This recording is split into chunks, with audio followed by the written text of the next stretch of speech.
Meantime, speaking of foolish, if you listen to our next guest criticize just about anybody, he makes a pretty compelling case for why they sound foolish. And I got to tell you, our next guest is an accomplished physician, an accomplished portfolio analyst. He's an author. He's written several books, Rules to Stop Radicals, and another book called The Medical Advocate. You can check them out on Amazon or wherever you get your books.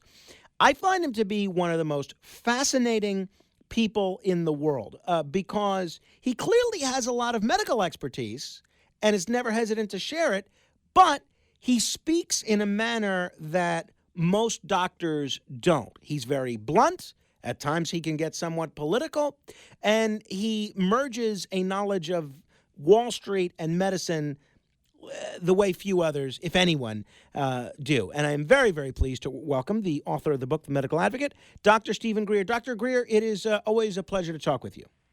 Hey, likewise. Glad to be back. Amen on the Dick Cheney comment. Oh, thank you. See, yeah, I don't know many medical experts that would unsolicited offer their own 2 cents on foreign policy or political views, but it's one of the many things that makes you, for better or worse, different from all the other medical analysts that come on radio and TV. All right, Dr. Greer, back in, I guess it was March, back in February or March, you were on the radio here in New York, and you were saying absolutely people should be wearing masks. Now, let me remind people of what the prevailing wisdom was.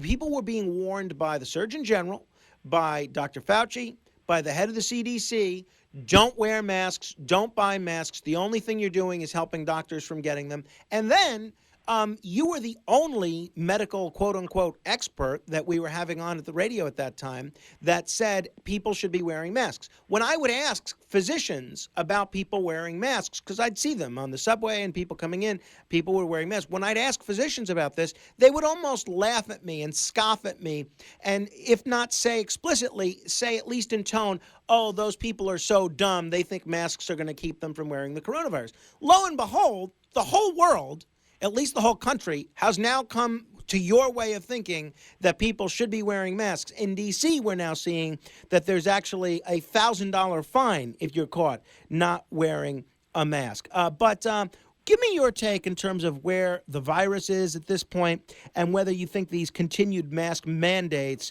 in places like New York are a good idea. Yes, I have a big story I just put out, and about masks. First of all, it's selective. Mandates across the country are idiotic. 300 million people don't need to be wearing masks for reasons I'm about ready to tell you. But there's the vulnerable population, the elderly, and certain other populations that are very much affected by the virus, and those people should be protected. And any hospital worker should wear masks. So it's selective. Use your common sense. Anytime a government gives them broad mandate, you know it's wrong. But so the story I came out with today is we have been seeing data from the White House and then Governor Cuomo about the death rates and other meaningful data flattening and not going up. At the same time, we hear all these surge in new cases. Well, the surge in new cases are just from people getting tested more. And anytime you keep people clustered together with social distancing and then all of a sudden you let them get out, of course they're going to spread it. But does that mean anything? Is this a dangerous virus? Is it killing people? Here's the news that no one else is connecting the dots on. Herd immunity is how a pandemic ends, whether it's a regular influenza or whatever. That means so many people get it that the virus can no longer jump easily and then it fizzles out. Herd immunity is the goal here, whether by vaccine or natural infection. I think the human population has reached herd immunity already. No one has said that. Ooh. Now, if that's true, that means we don't need masks, we don't need anything, and we can open up the country again. Now, this is based on very good data. A Oxford University professor who does nothing but make models on pandemics is being interviewed this week about something, and she was the first one to correctly refute these wildly high estimates of deaths by Dr. Ferguson. And so she's saying that because we already have immunity against the coronavirus from the regular common cold, which is also a coronavirus, and other genetic reasons, that means we don't need to have a large portion of the population to get the virus to get herd immunity. So she thinks only 20%. And then other Harvard researchers use fancy modeling chaos theory. And all of these very but I'm a little unclear, Dr. Greer, because what you're saying is pretty groundbreaking. If it's true, you're saying essentially that we've gotten to the point where the human population has already reached herd immunity. But based on the data that we're seeing and cases going up in different parts of the country, even with this Oxford University professor who specializes in theoretical models of pandemics, why would cases continue to be going up if we're at the point where we've reached herd immunity? Yes, there's a chart from the White House, which I put on my story, is those cases you're talking about are just positive swabs of the nasal pharynx saying, yeah, you got the virus. That's not death or whatever. So there's two reasons. There's a big untapped potential. So the virus is hugely prevalent. 50% or more of the people have it, and we've only tested a tip of the iceberg.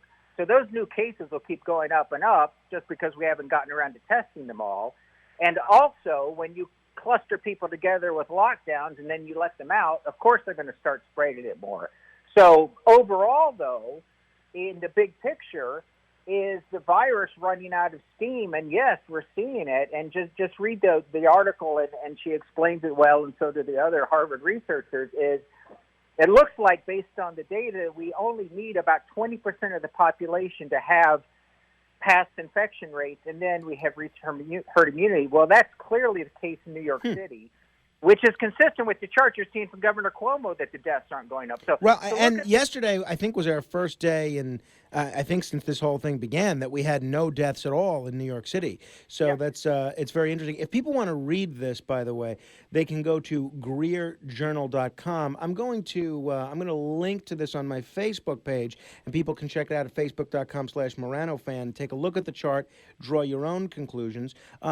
So, Dr. Greer, if that's the case, there's no doubt in your mind that kids should be back in school come this September, right? Oh, absolutely. The kids won't get it because there's this thing called the ACE2 receptor that allows the virus to enter, and it goes up with elder. So young people simply don't have the receptor. So they're pretty much immune just by the nature of their body. That's what that's what the Oxford lady is saying. You don't get immunity just because you've been in contact with the virus. You get immunity because you're not susceptible to it, because you're young or genetic traits. And also because you've had cross immunity from similar viruses. So there's other reasons that make you immune, and children are invincible, okay? It would be idiotic, beyond belief, very, very damaging to their brains, their education, their future outcome in life, their social, their abuse at home. We've got to open the schools. There's no doubt about it. And if the teacher unions want to fight it, then demonize them, expose them, and make them out for the villains that they are. Wow. Talking with Dr. Steven Greer. He's the author of the book, The Medical Advocate. Lastly, I want to pick your brain on a couple of other things, but lastly on the subject of reaching herd immunity, you indicated that in part what we're seeing in terms of the rise in positive cases is a reflection of more positive test cases. Now, Andrew Cuomo, who you've been quite critical of for the nursing home issue and a variety of other issues, he addressed that the other day and said, well, that's not the case because hospitalizations in those states are also up. Does the fact that hospitalizations are up in some of these places show that, all right, maybe this is cause for concern in these areas where it's spiking? I'd have to see his data. I don't know what he's referring to, but the statistics at this point are next to meaningless. And this was shown recently, too, that in Florida, they're attributing a 21-year-old motorcycle accident death to the coronavirus because the Democrats who run the health registry are. So if it's true, and it is, that 50% or more of the population has the virus, then if you die of a motorcycle accident and you get tested, you're going to be labeled as, oh, he died of the coronavirus because no. So we don't know the death rates. The people in the hospitals, what's going on is everyone entered into a hospital now has to get a test. and if you're going in for a routine hip surgery or whatever, you're going to be labeled as, oh, a coronavirus hospitalization. No, I'm in there for a hip surgery. So I don't think that I don't know what to make of the data, to be honest with you. To How, answer that, how optimistic are you about the prospects of a vaccine? There seemed to be some encouraging news coming out yesterday. Is it too early to start celebrating? no, I mean, what's happening with these vaccines is remarkable, extremely fast. The private sector drug companies and the Trump administration really deserve credit. It's unbelievable how fast they're doing it. We should get a vaccine in a few months, I think, from Pfizer or J&J. The problem is vaccines won't do much because, in general, people, even if it's the regular flu, very few people get the regular flu vaccine out of laziness or whatever. And then you've got the anti-vaxxers and all this. And this is truly a whole new type of vaccine. It genetically modifies your own cells using messenger RNA. So it's I don't think people will adopt it for a variety of reasons, and it's going to come too late. And we don't need it because we've already reached herd immunity, which is the herd immunity by other mechanisms. You get herd immunity by vaccine or herd immunity just by everyone getting it. So I don't think we even need it. If what I said earlier is true, we already have herd immunity. So with that logic, there should be no hesitance from people like Andrew Cuomo and Bill de Blasio to allow for indoor dining, right? Which is still prohibited in New York City. Oh, yeah, exactly. If I think the entire state of New York, with maybe some exceptions in hotspots, you always got to look for hotspots because there's different genetic. If some places in Queens and Brooklyn are truly having a lot of deaths, then but if, in general, Manhattan should be open for business. Indoor dining is not going to kill anybody. It's absurd. It's going to kill people by taking away their livelihoods and increasing depression and alcoholism, but it's not going to kill them from dining. So, it's perfectly safe. All right. Now, when we're talking with Dr. Steven Greer, in addition to being a Wall Street portfolio analyst, he's a practicing physician who has specialized a great deal in taking care of the elderly. I do want to ask you, Dr. Greer, about the president's daily coronavirus briefings or his regular coronavirus briefings. He was doing these every day, stopped for a while. He brought it back this week. What do you think of the Trump briefings, the next generation? Well, I like to think he listened to me, but I doubt it. But I think he's in a step in the right direction. Was to get rid of that ragtag group of bureaucrats who were just doing him a disservice, from Anthony Fauci standing next to him at the podium, to the Surgeon General who flat out lied to us about masks, to the CDC director who's an incompetent deep state bureaucrat actively working against Trump. So he had a cluster of enemies standing around him, supposedly working for him.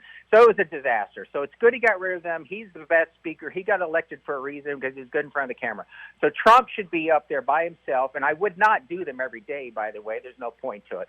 But it's a step in the right direction. But I still think the White House and the entire Republican Party are doing a horrible job at communicating. We have a full court press in the far left who want to get Joe Biden elected to say, surge in new cases. You can't turn on the TV or read a newspaper without it. Well, you easily refute that with the science, and then you say, well, the risk and benefits, and if we shut down the country, then there's a lot of negatives to that. And it's just easily refuted logic, but I don't see anything coming out of the Republican Party. All I see is cowards like Ohio Governor Mike DeWine pandering to the, he's going to issue a mask mandate. I don't see any crazy. There's a few people, Senator Cotton, Hawley, Jordan, Gates, Governor DeSantis, and Abbott. Those are about the only ones I know of that are properly communicating this. And I see Donald Trump, sadly, kind of leaning more towards appeasing, and now he's wearing a mask. He needs to aggressively get out there and say that this is silly and open up the country. Let me ask you this, Dr. Greer, on the public health front. I got I was texting with a friend of mine back in May, and he's got cancer. I believe it's multiple myeloma, and he's been undergoing treatment for that. And he texted me back in May. I just asked him, how are you doing? How are you feeling? He responded, I'm feeling okay. I've been keeping busy with work. I'm hoping to get some medical treatment, which the governor has denied to people like me for the last 3 months. I guess he doesn't care about people with cancer.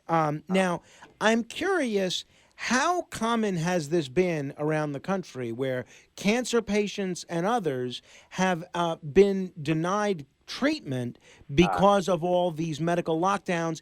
And if that is common, what are we seeing in terms of the public health ramifications of that? Exactly. That ties into what I was just saying. The Republicans should say there's consequences to this, folks, and that is absolutely correct. The entire healthcare system has been shut down for 4 or 5 months. I had to really pull levers to get my mother in, only because my medical school classmate now runs Ohio State University. You know, I mean, you can't get people to get routine health care. And yes, there's articles coming out now where people with cancer are developing cancers that should have been diagnosed, but you can't the only way to treat cancer is to prevent it, okay? I mean, you got to get early, and if you're not early detecting, we're going to see 12 months from now a huge spike in all these deadly diseases and people that currently have the cancer, like your friend. So yeah, it's real. It's not hype. It's true. It's happening. It's just as disgraceful as 6,300 people in nursing homes are being massacred. We're seeing atrocities in the American healthcare system now. Atrocities. And I just rarely see it discussed, even in Fox News or something. No one's talking about this. This should be the number one talking point of those coronavirus meetings. Well, I think you're right. If people want to read more about Dr. Greer's explosive claim that the human population has already reached herd immunity, you can go to his website, GreerJournal.com. You can find him on Amazon. He's got a book called The Medical Advocate, another one